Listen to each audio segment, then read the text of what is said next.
Hola, soy Alicia, tu bibliotecaria de confianza, y hoy quiero comenzar este episodio con una imagen muy simple. Imagina una granja con animales comunes, cerdos, caballos, gallinas, perros, animales que trabajan cada día, obedecen y que viven en una rutina aparentemente tranquila. Y ahora imagina que un día esos animales deciden rebelarse contra los humanos, que creen en un futuro mejor, en un mundo donde todos sean iguales, donde no haya explotación y donde reine la justicia. ¿Te suena? Sí. Esa granja es un espejo del mundo. Hoy vamos a hablar de uno de los libros más poderosos e incómodos del siglo XX, Rebelión en la granja de George Orwell. Una fábula política disfrazada de cuento de animales, que nos habla de revoluciones, de ideales, de poder y de traiciones. En este episodio vamos a hacer un recorrido largo, extenso y profundo. Te contaré quién fue George Orwell, qué experiencias marcaron su vida y por qué decidió escribir una historia tan aparentemente sencilla que sin embargo esconde una de las críticas más feroces al poder. Exploraremos el contexto histórico, la Segunda Guerra Mundial, la Revolución Rusa y el auge del totalitarismo. Hablaremos de cómo fue recibida la novela, de sus interpretaciones y de su impacto. Te resumiré la trama y te presentaré a los personajes que son mucho más que animales, son símbolos de ideas y corrientes políticas. Analizaremos sus temas centrales, la corrupción del poder, la fragilidad de los ideales y la manipulación del lenguaje. Leeremos algunas de sus frases míticas, esas que parecen escritas ayer aunque tengan casi 80 años, y como siempre compartiré contigo mi opinión como bibliotecaria, porque lo recomiendo a quien puede gustarle y a quien puede incomodarle. Hoy no te traigo solo un libro, te traigo un espejo que puede ayudarte a entender mejor el mundo en el que vives. Así que, acompáñame. Vamos a entrar en la granja más famosa de la literatura. Para entender Rebelión en la granja, necesitamos primero conocer a su autor, George Orwell, seudónimo de Eric Arthur Blair. Nació en 1903 en Motihari, en la India británica, en el seno de una familia de clase media baja. Su padre trabajaba como funcionario en la administración colonial. Orwell creció en Inglaterra y estudió en colegios prestigiosos gracias a becas, pero siempre sintió una profunda incomodidad ante las jerarquías sociales y las desigualdades que observaba desde niño. En su juventud trabajó como policía en Birmania, cuando todavía era colonia británica. Esa experiencia lo marcó profundamente. Vio la cara más dura del colonialismo, la injusticia de un imperio que dominaba a otros pueblos. Años más tarde renunció a ese trabajo y se convirtió en un crítico feroz del imperialismo. También vivió la pobreza en carne propia. Decidió pasar temporadas en París y en Londres, viviendo como vagabundo, trabajando en cocinas y durmiendo en albergues baratos. De ahí nacieron sus primeros libros, como Sin Blanca en París y Londres. Pero quizá la experiencia más decisiva fue su participación en la Guerra Civil Española. En 1936 viajó a España para luchar contra el fascismo.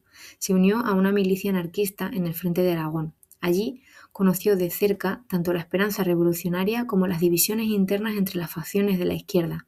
Fue herido en el cuello y estuvo a punto de morir. De esa experiencia escribió Homenaje a Cataluña, donde ya mostraba su desencanto con los totalitarismos, incluso con aquellos que se presentaban como salvadores del pueblo. La Segunda Guerra Mundial lo encontró en Inglaterra, trabajando como periodista y ensayista. Fue entonces cuando escribió Rebelión en la granja y más tarde 1984. Ambos libros son herederos de su vida, de la pobreza, del colonialismo, de la guerra y de la desilusión con las ideologías que prometen libertad pero generan opresión. Orwell murió joven, en 1950 a los 46 años, de tuberculosis, pero dejó un legado inmenso, no solo como novelista, sino también como ensayista, periodista y testigo incómodo del siglo XX. Su voz sigue viva hoy. Cada vez que hablamos de manipulación del lenguaje, control político o corrupción del poder, para mí él está ahí. Y La rebelión en la granja es quizá el ejemplo más claro de cómo un escritor puede, con una fábula aparentemente simple, desnudar la maquinaria del poder. Cuando Orwell escribe Rebelión en la granja, el mundo está en plena guerra. Es 1944, la Segunda Guerra Mundial se acerca a su fin. Millones de personas han muerto y el nazismo muestra su rostro más atroz. Pero al mismo tiempo, la Unión Soviética, bajo el mando de Stalin, se presenta como aliada en la lucha contra Hitler. Para muchos, la URSS es símbolo de esperanza, de resistencia y de un futuro distinto. Orwell, sin embargo, ve otra cosa. Él ha conocido de cerca los métodos del estalinismo durante su estancia en España: purgas internas, censura, manipulación y sospecha que detrás de la fachada heroica de la URSS se esconde un régimen tan opresivo como aquellos contra los que dice luchar. En Inglaterra, la opinión pública todavía era favorable a la Unión Soviética. Criticarla no estaba bien visto. Y en ese contexto, Orwell decide escribir una sátira, una fábula, en la que una revolución prometedora acaba convirtiéndose en una dictadura igual o peor que la anterior. La metáfora es clara. Los animales representan a los distintos actores de la Revolución rusa y del régimen soviético.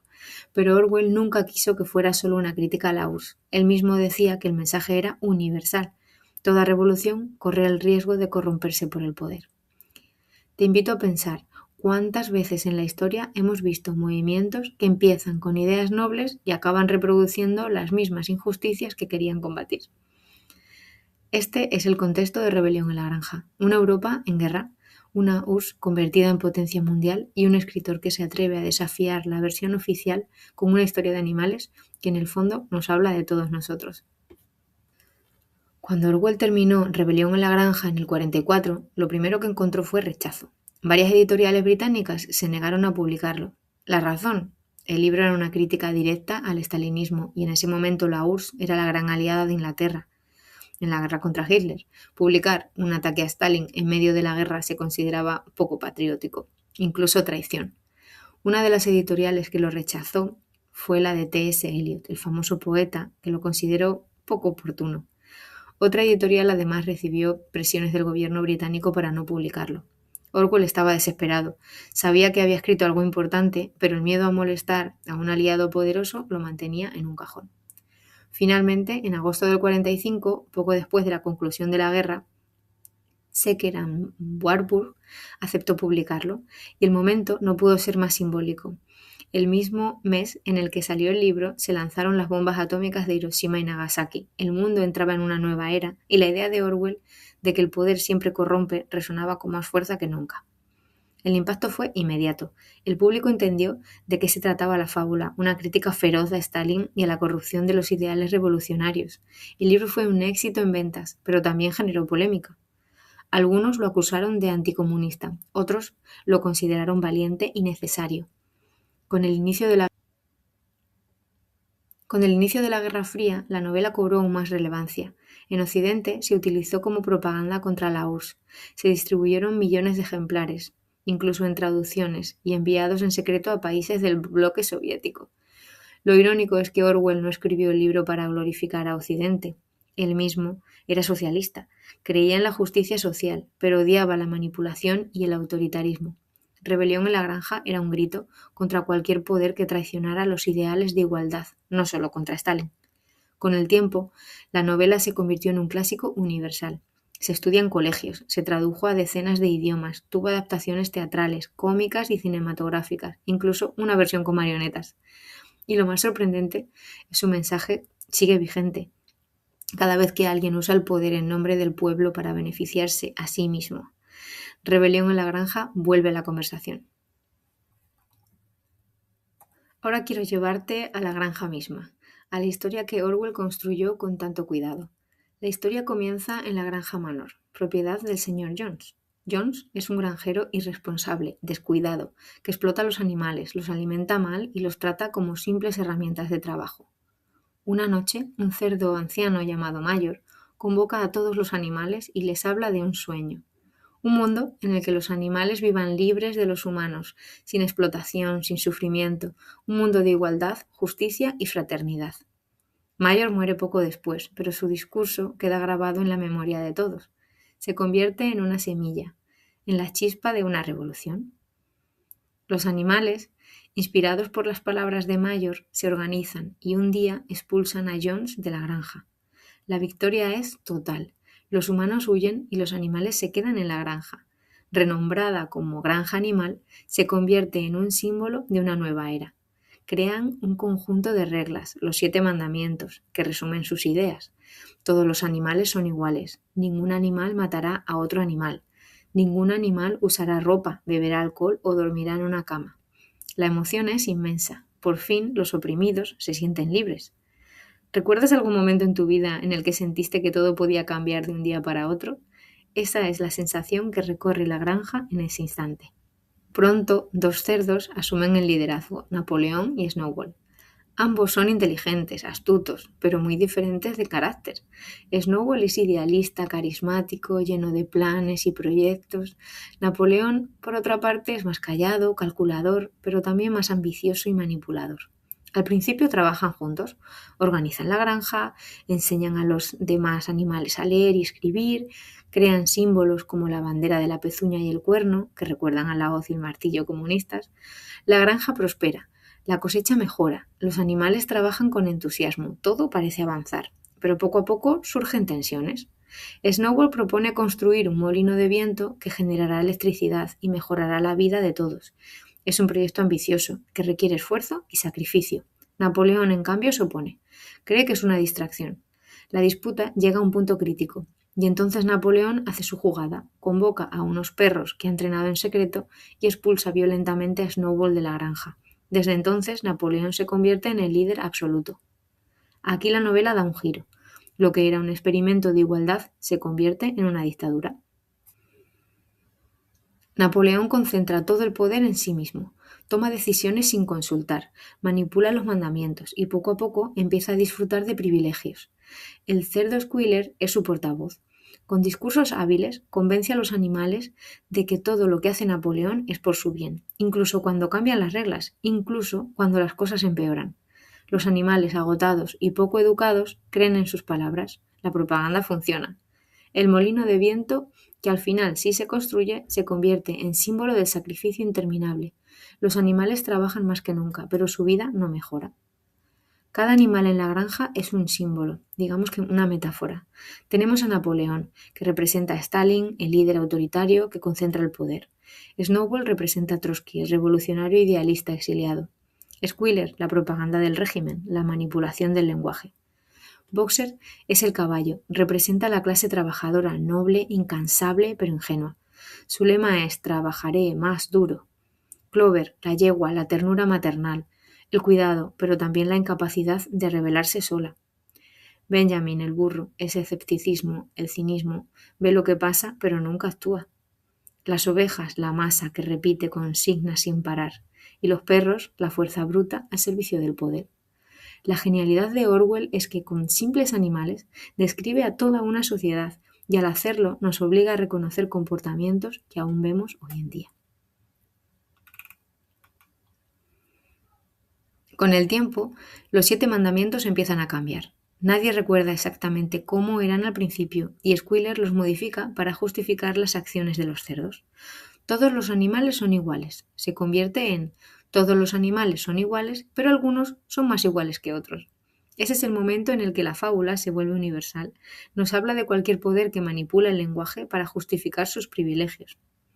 Y sin entrar en todos los detalles, basta con decir que la granja, que comenzó como un experimento de igualdad, termina convertida en una tiranía donde los cerdos se parecen cada vez más a los humanos que habían derrocado. Y la lección es dura. Las revoluciones pueden empezar con sueños, pero sin vigilancia, sin conciencia crítica, esos sueños pueden ser traicionados. Analicemos los temas centrales de la novela.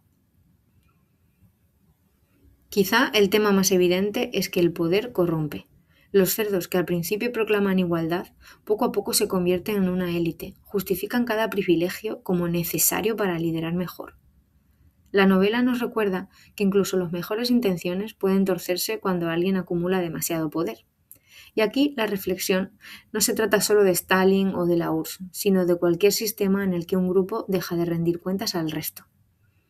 Al inicio, los 7 mandamientos son claros, firmes, grabados en la pared, pero con el tiempo se reescriben. Esto nos muestra lo fácil que es traicionar los ideales cuando no hay memoria, cuando la gente se deja llevar por el cansancio o la propaganda. ¿Cuántos movimientos en la historia han empezado con principios nobles y han acabado por contradecirse? ¿Cuántas veces hemos visto promesas políticas que se diluyen hasta volverse irreconocibles? La novela es una advertencia. Los ideales no se sostienen solos, necesitan vigilancia constante. Y uno de los aspectos más brillantes del libro es cómo Orwell muestra el poder de las palabras. Squealer, el cerdo propagandista, cambia el sentido de los mandamientos, inventa estadísticas, convence a los animales de que lo malo en realidad es bueno. Esto nos recuerda que el lenguaje puede usarse como arma. Si no tenemos espíritu crítico, podemos aceptar como verdad lo que en realidad es una mentira. Los animales más ingenuos como las ovejas repiten consignas sin pensar. Boxer el caballo trabajador cree ciegamente en el lema trabajaré más duro. Su falta de educación los convierte en víctimas fáciles de la manipulación. Orwell nos recuerda que la ignorancia es la mejor aliada de la tiranía y que la educación crítica es la única manera de resistirla. Al final de la novela, los animales descubren que los cerdos se han vuelto indistinguibles de los humanos. Lo que empezó como una liberación terminó por reproducir las mismas injusticias. Este es un tema central. Los oprimidos de hoy pueden convertirse en los opresores de mañana si no cambian las estructuras del poder. Y los animales comunes, las gallinas, las ovejas, los caballos, representan al pueblo. Ellos tienen la fuerza numérica, ellos hacen todo el trabajo, pero carecen de organización y conciencia crítica. Por eso, aunque son mayoría, terminan siendo dominados por unos pocos. Este tema es incómodo porque nos obliga a mirarnos a nosotros mismos. ¿Qué pasa cuando nos conformamos, cuando preferimos no complicarnos, cuando dejamos que otros decidan por nosotros? El inicio de la rebelión está lleno de esperanza. Los animales cantan, sueñan, trabajan con entusiasmo, pero poco a poco esa esperanza se convierte en desilusión. Este proceso refleja algo muy humano, el choque entre la utopía y la realidad. Todos hemos vivido momentos de ilusión, en un proyecto, en una relación, en un cambio político, que luego se fueron apagando. Orwell nos dice que no soñemos, nos dice que los sueños sin vigilancia pueden ser secuestrados. A pesar de que la fábula nació como sátira de la URSS, su mensaje trasciende cualquier lugar o tiempo. Se aplica a cualquier revolución, a cualquier empresa, incluso a grupos pequeños en los que alguien asume demasiado poder. Por eso, el libro sigue siendo actual, no habla solo de los otros, sino de nosotros mismos. Sin lugar a dudas, Orwell era un maestro del lenguaje. En Rebelión en la Granja hay frases que parecen simples, pero que tienen una fuerza devastadora.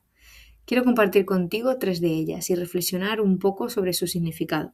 La primera es: todos los animales son iguales, pero algunos animales son más iguales que otros. Esto es sin duda una de las frases más famosas del libro, un absurdo lógico que sin embargo refleja perfectamente cómo funciona la manipulación política. Se usa un ideal, la igualdad, y se lo pervierte hasta vaciarle de sentido. ¿Cuántas veces escuchamos promesas de igualdad que en realidad esconden privilegios? La segunda es: los hombres sirven solo a sus propios intereses, pero los animales tenemos una causa común. Esta frase aparece al inicio, cuando la rebelión todavía está fresca. Refleja la fe en la unidad, en que la colectividad puede superar al egoísmo humano. Lo trágico es que pronto descubrimos que también entre los animales hay ambición, engaño y desigualdad. Es un recordatorio de que los problemas no siempre están fuera, a veces están dentro de nosotros mismos. Y por último, el caballo boxer adoptó como lema trabajaré más duro. Y también Napoleón siempre tiene la razón. Boxer es el personaje más entrañable y trágico de la novela. Su fuerza, su lealtad y su ingenuidad lo convierten en un símbolo de la clase trabajadora. Su lema, que parece noble, se vuelve condena, porque trabajar sin cuestionar y obedecer ciegamente lo llevan al sacrificio. ¿Cuántas veces hemos repetido consignas sin detenernos a pensar a quién beneficiaban realmente? Estas frases son como ventanas pequeñas, pero que permiten ver todo un paisaje detrás, y nos recuerdan por qué Rebelión en la Granja sigue vivo, porque su lenguaje es claro, directo y al mismo tiempo demoledor.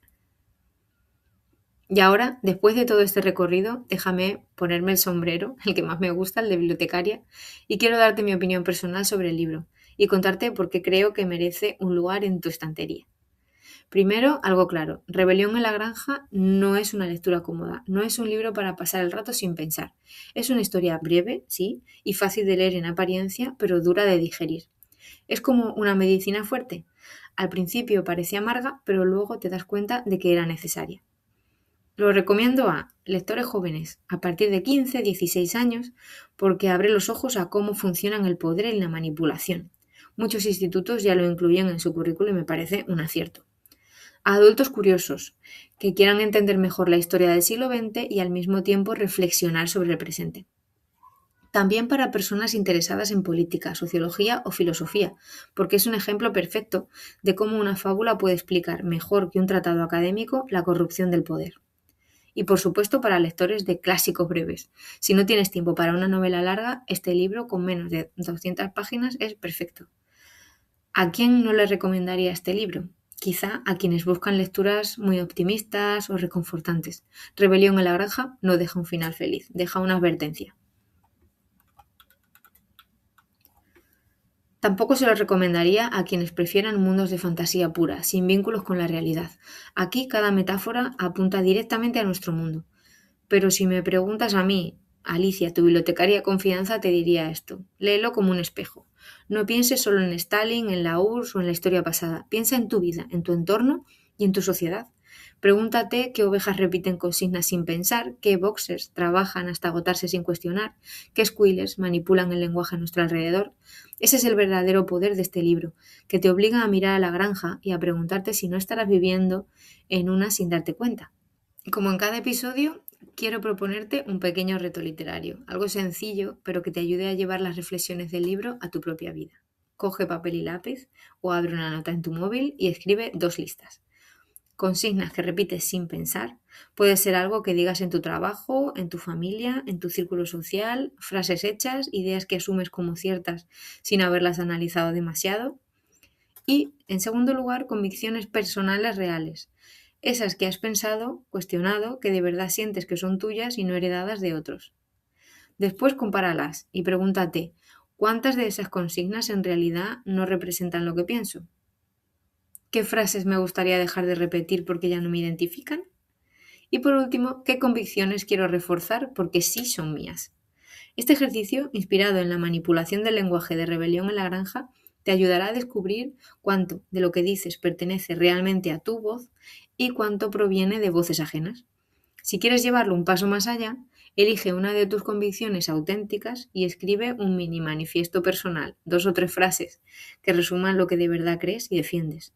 Guárdalo y recuérdalo cuando la presión externa intente hacerte cambiar sin razón. Y así llegamos al final de este episodio de 1000 libros y una bibliotecaria. Hoy hemos caminado juntos por la granja más famosa de la literatura, esa donde los animales nos hablan de revoluciones, de poder y de traiciones. Hemos conocido a Orwell, su vida y sus heridas. Hemos visto cómo la novela nació en un contexto de guerra, censura y cómo a pesar de todo salió a la luz. Hemos repasado la historia de la rebelión, a sus personajes entrañables y terribles y a sus símbolos. Hemos reflexionado sobre el poder, la manipulación del lenguaje, la fragilidad de los ideales, la educación y la esperanza. Y hemos leído frases que siguen sonando actuales, casi como si Orwell se las hubiera escrito ayer. Espero que este episodio te haya inspirado a leer o a releer, como ha sido mi caso, Rebelión en la granja. No porque sea cómodo, sino precisamente porque es incómodo. Porque los buenos libros no solo entretienen, sino que también nos despiertan.